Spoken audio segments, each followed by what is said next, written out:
President Cyril Ramaphosa has called on the Independent National Electoral Commission of the Democratic Republic of Congo to finalize the election process with speed. This as provisional results in that country put candidate Felix Tshisekedi ahead of Martin Fayulu and Emmanuel Shadari. But for Congolese nationals living in South Africa, Tshisekedi's lead is enough for them to celebrate.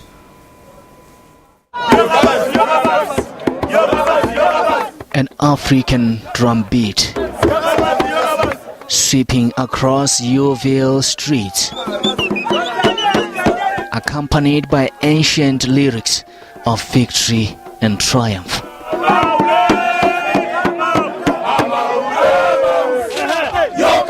For these Congolese nationals, fate has finally smiled on them.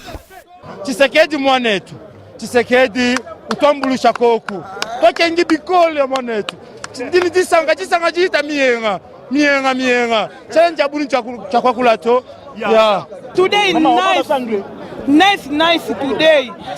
Look at, I'm eating today, I'm drinking today, nice. And they feel they can now get on with their lives. We are very, very happy.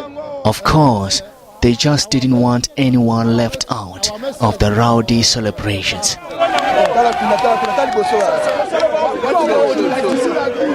We're watching you here trying to keep your composure as they're pouring that powder over your head. What is the significance of that powder? Well, I really want to ask, let me just ask them, what is the significance of this powder? I really want to get from you, what is the significance of this? No, that powder is like when we are happy, when you get from school, or you get something like it make you happy, we are making the powder to show that we are the winner. We are the winner, that's why we make it the powder. It's a Johnson powder, it's not like a muti, it's nothing, just only a blessing, something is a blessing, like we are happy and then we celebrate with the powder. Okay, just I've been showered with blessings, that's exactly what they are saying here.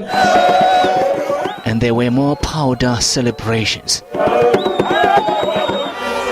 But their wish is to return home. Let our country be all right. We go back and rebuild the country. That's it. We are very happy. We are celebrating because Kabila is gone. Now our country is free. We will go back. Because of Kabila, I'm in South Africa 10 years. Now I'm happy to go to my country.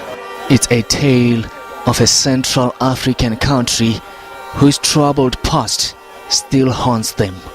From Mobutu time, we suffer a lot until now. And for now, we thank God for that. But for those living in Cape Town, it's too early to celebrate.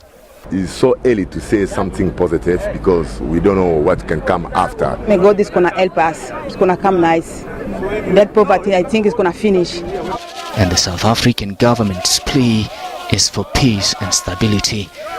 The president commends the people of the DRC as well as political parties for having acted with restraint, with utmost discipline and ensuring that the process was free and fair. He's also urged all other stakeholders, including regional and international bodies, to give CENI the space that is required for them to fulfill their legal and constitutional obligations without interference. For these Congolese nationals, January the 10th is the day they will never forget as history unfolds before them. Now to our happy, Kabila is out. Why you are so SABC1 for sure. Mariketa Mitole, SABC News, Yeoville in Johannesburg. You are so for sure SABC1. We are now joined by Africa analyst and founder of the African Renaissance Project, Edward Mitole. Edward, good evening and thank you so much for joining us on The Globe. A lot of excitement we've seen today taking place in South Africa from the Congolese people, with Felix Tshisekedi being announced as president-elect, or the one to have won the DRC elections that took place on the 30th of December. What's your take? You've had a lot to say over a long period of time. Today it has happened. Election results have been announced. Thank you, Lulu. Good evening to you. Good evening to Africa. my people perish due to lack of wisdom. It's a tragedy that I see the African people, my people, the people of the DRC celebrating and rejoicing. It's because of lack of knowledge.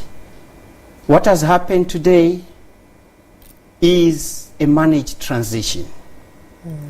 And as with any managed transition, the outgoing Kabila will still call the shots from behind the scenes. Felix Tshisekedi, the son of the former veteran opposition politician Etienne Tshisekedi, has always been there in the shadows of his father.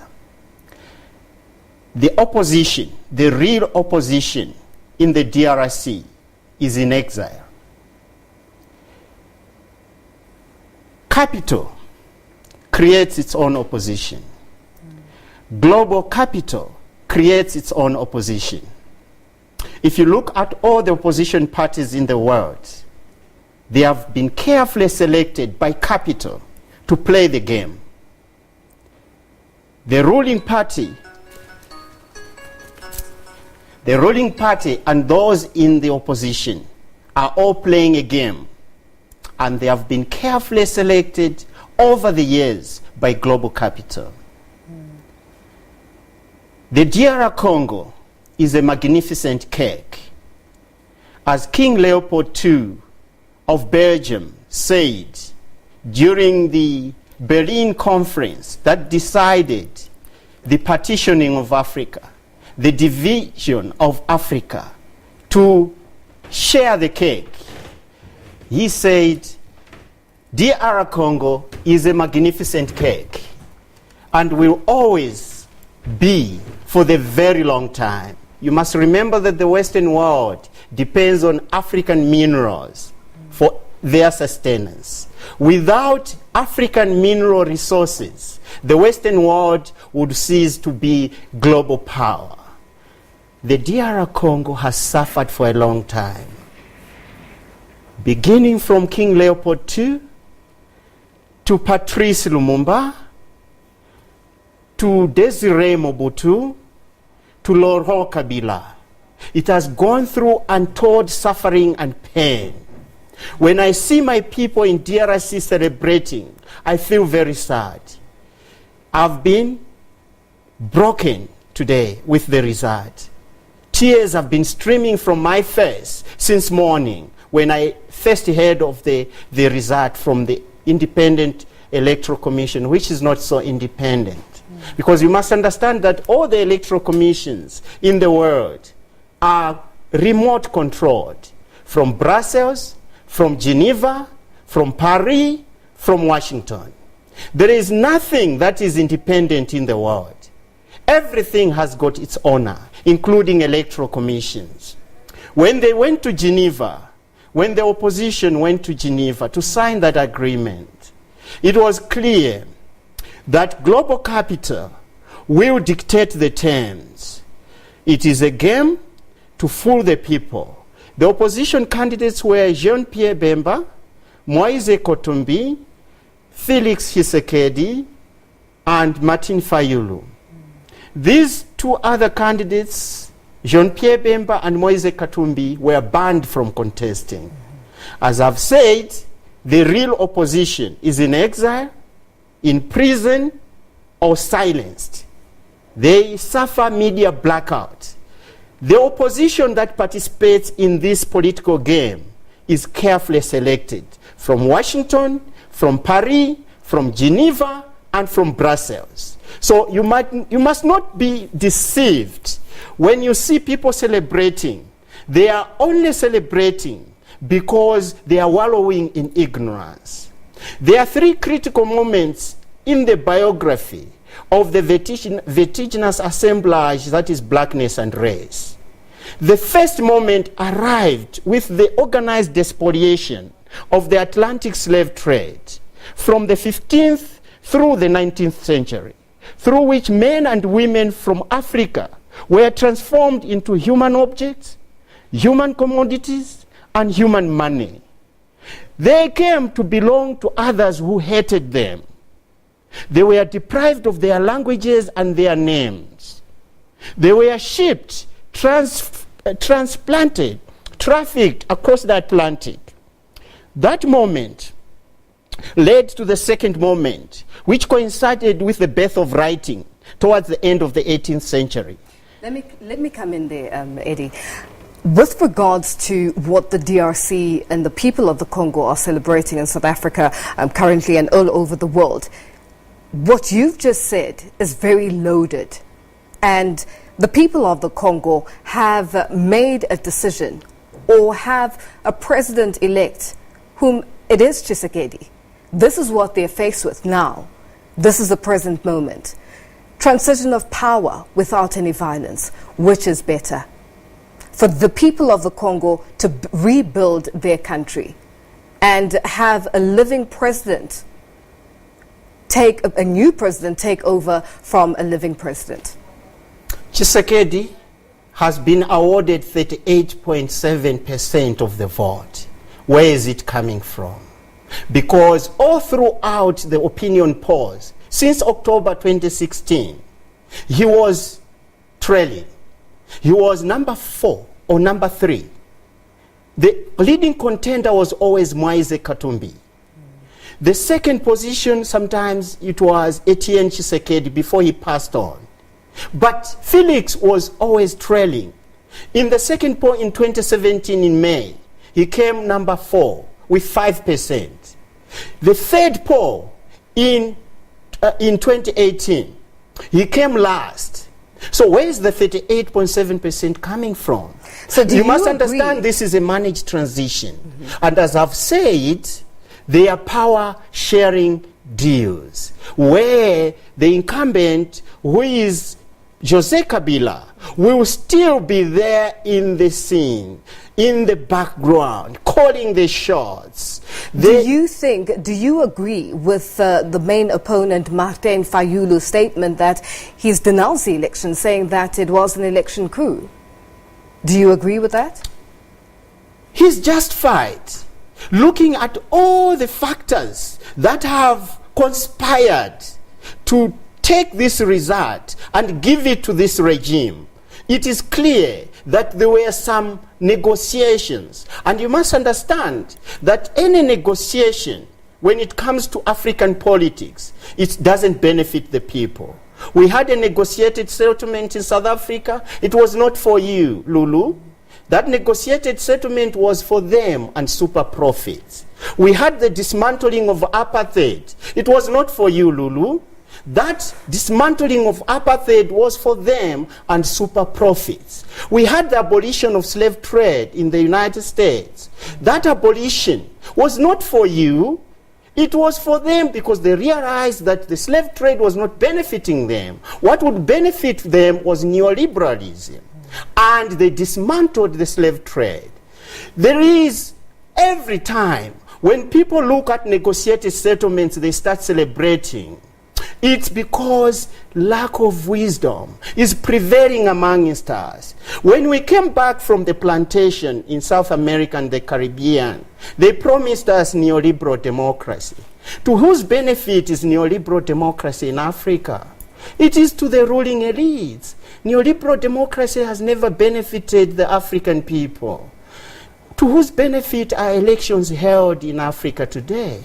It is to the ruling elites. The same Rothschilds, the same queens of England, the same people, the George Soros of this world, who rule the world. So we must stop this nonsense of celebrating things that don't belong to us. Lulu, I tell you tonight that elections and post-election results that aim out the voting citizens from the electoral process are undemocratic. Forget about power-sharing deals. Democracy is supposed to mean the rule of the majority. What's the way forward for the people of the DRC? The people of the DRC need our solidarity. The people of the DRC have suffered for so long. They have suffered even worse crimes because those people had their first democratically elected president in 1960 put before a firing squad in the night, masterminded by the United Nations, the very organization we have lived to trust and believe in over the centuries. The United Nations, with American intelligence agencies and Western-backed Katanganese secessionists, put Patrice Lumumba before a firing squad in the night in that Katanganese jungle.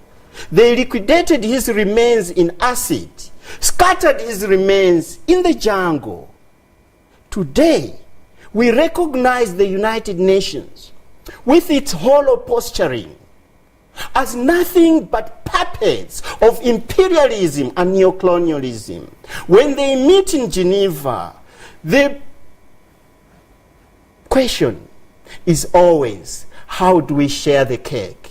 And the cake is the DRC. When the Roman Catholic Church meets, when the bishops meet, the predominant question is not how do we save the people of the DRC. The predominant question is always how do we share this magnificent cake, which is the DRC. When the European Union meets in Brussels, the predominant question is not how do we save a people that has suffered for so long. The predominant question is always how do we share the magnificent cake. So Kabila and Felix Tshisekedi are being propped up by the CIA.